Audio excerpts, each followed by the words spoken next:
This, this is Paul Douglas, the industry giant and search engine bully, and I have on this video with me Robert Anspach, or Rob Anspach from Lancaster, Pennsylvania, my collaborator, co-conspirator, and search engine bully in his own right.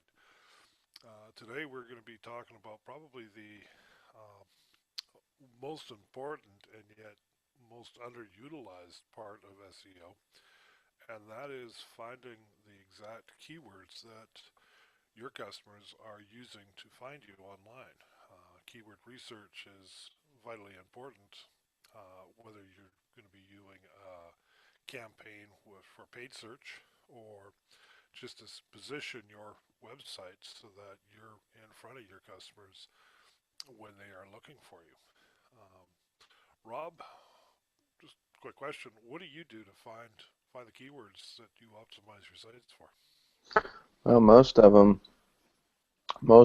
I go on bulletin boards, I go on forums, I go on industry specific. So if I'm keywording for a medical malpractice attorney in New York, then I'm going to search medical malpractice forums and bulletin boards and things that consumers will look for and use their language and combine it with industry language that the lawyers might use to get a better idea of the keywords that best represent. Um, and then I'll go into Google Trends and see if actually people are using those specific words. Because if they're not, then it's kind of pointless to SEO a site with words that are aren't being used. So by utilizing words that are actually being searched, I can guarantee a better, higher ranking on Google, Bing, and Yahoo. And that makes a lot of sense. You know, when I do my keyword research, I'm a little bit more of a traditionalist. I think that what you have there is an excellent idea, and I'm going to start to implement that into my own research strategy. But typically, what I do is I'll start off with the what everyone else does, and maybe that's probably the biggest reason I should probably make a change, and that is to go to adwords.google.com. Now, you do need to have an AdWords account to log in, but it doesn't cost anything to set up an AdWords account until you actually use an AdWords account. But it gives you Mm-hmm. access to their keyword research. Now, this is what people. Now, the thing you have to remember with a keyword tool at Google is that this is keywords that other businesses are bidding on. Doesn't necessarily mean this is what people are clicking on. It's just what other businesses are bidding on. But it's a good place to start, just to give you an idea of, if nothing else, just some of the long tail keywords in your industry that might be available to you that you haven't thought of.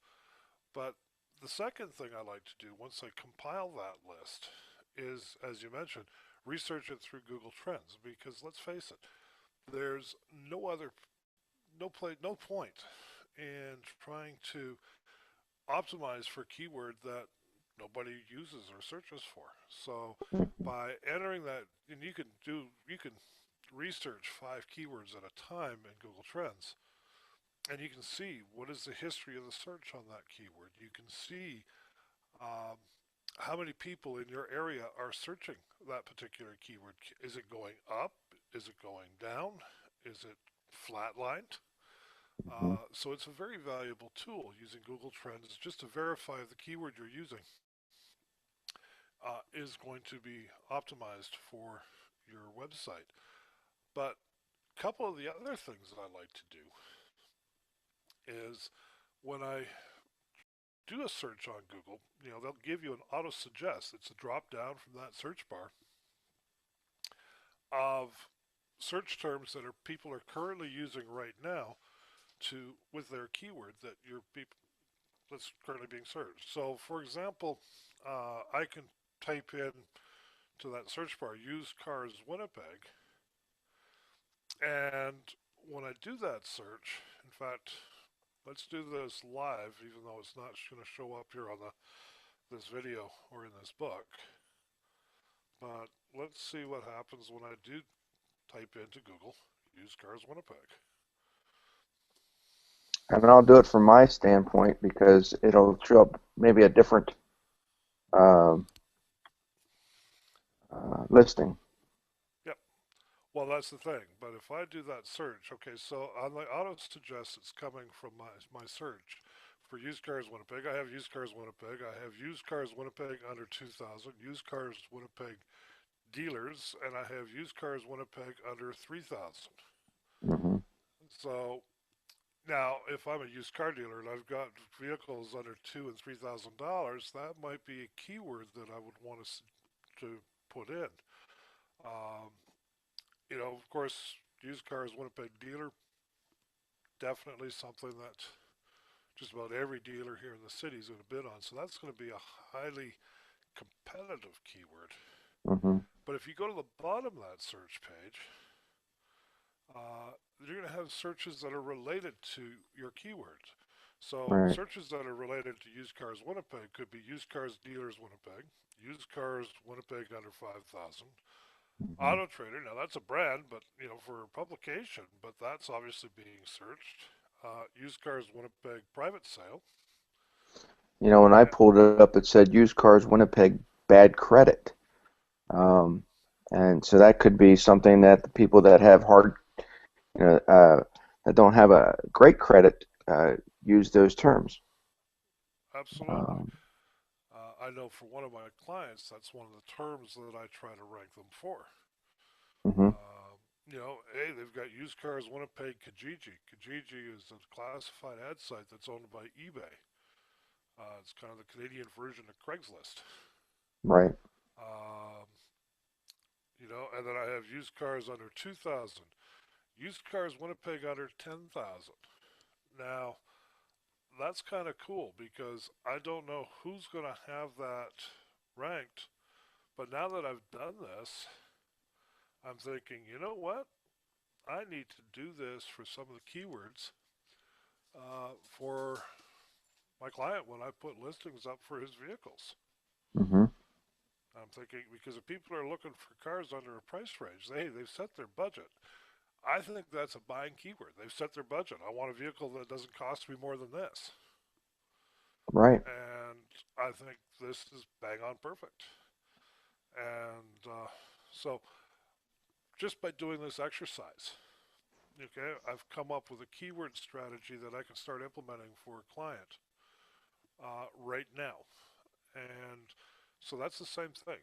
You can do the related search on the bottom, but also don't be afraid to use the suggested search or the auto suggest that comes in there as well. Hmm.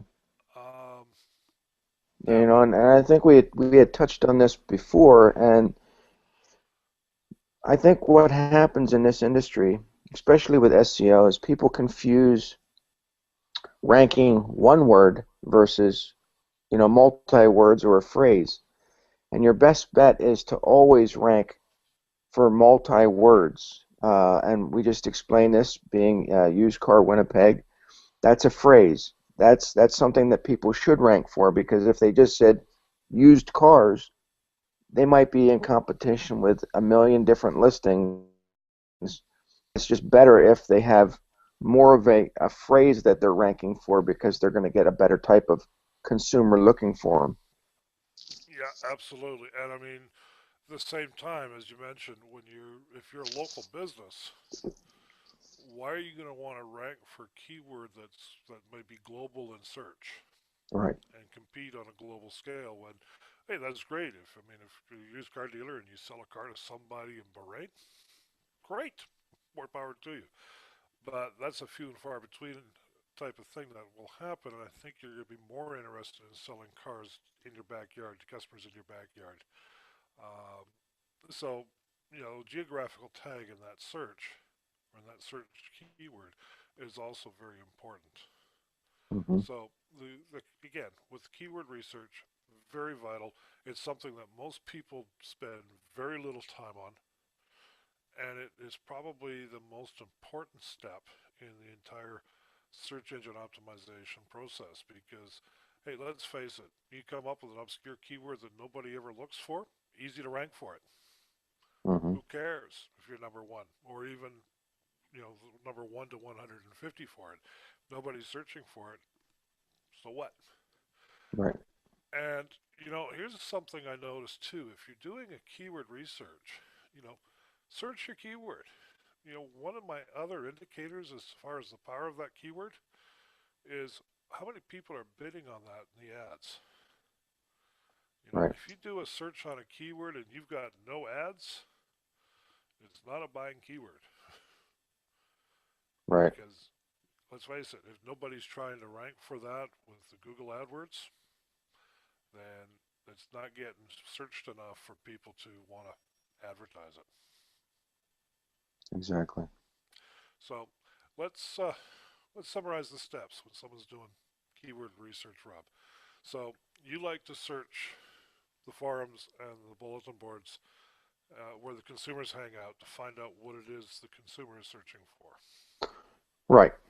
And then second, I will take the industry standard keywords that my client likes to use, and then I'll combine the lists together and then search them through the Google Trends, or for you, the search tools. Yep. Well, again, I like to use the Google Trends as well, but to get some other ideas to expand on it, maybe even drill it down. When you do the search on those in Google on those keywords, you're going to have the auto suggest and the related search terms on the bottom Mhm. of the page to give you additional ideas. You know, we had touched on Google AdWords, and that's great because it'll give you an idea of what the cost of those keywords are if you decide to go and advertise through AdWords. And if you can actually rank for those keywords organically, you won't have to pay AdWords any money to do so. Absolutely. And so you're saving a bundle, but there's always going to be people that want to do AdWords, and that's great. Um, at least now you know what your budget is if you want to rank for those particular keywords. Yeah, and I mean, hey, if nothing else, you can use that as a way to justify what your budget, or even set a budget with your if you hire an SEO consultant. If you know that each click for a specific keyword is going to cost you, say, $12 to for each click that you get to your site using an AdWords campaign, Hmm. then you know that if you get, say, 1,000 clicks from your SEO consultant for that same keyword, then that's $12,000 worth of traffic that your SEO consultant just gave you.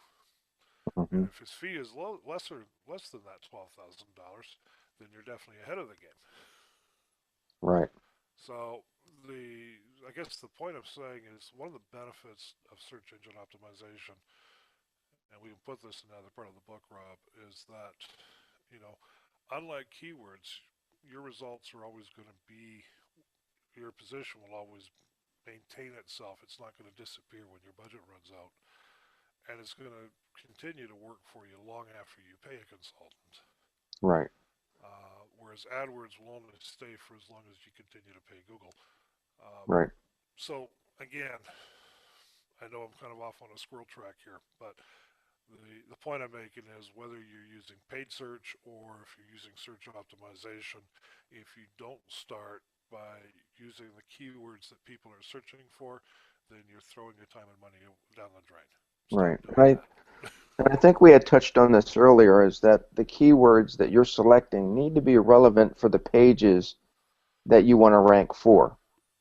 So if let's say your page 2 on your website has certain content, the keywords that you want to represent need to match that content.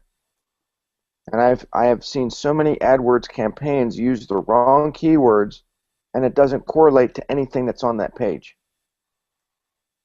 And so you're wasting your money, and you're not getting the clients that you had hoped, attracting to that page.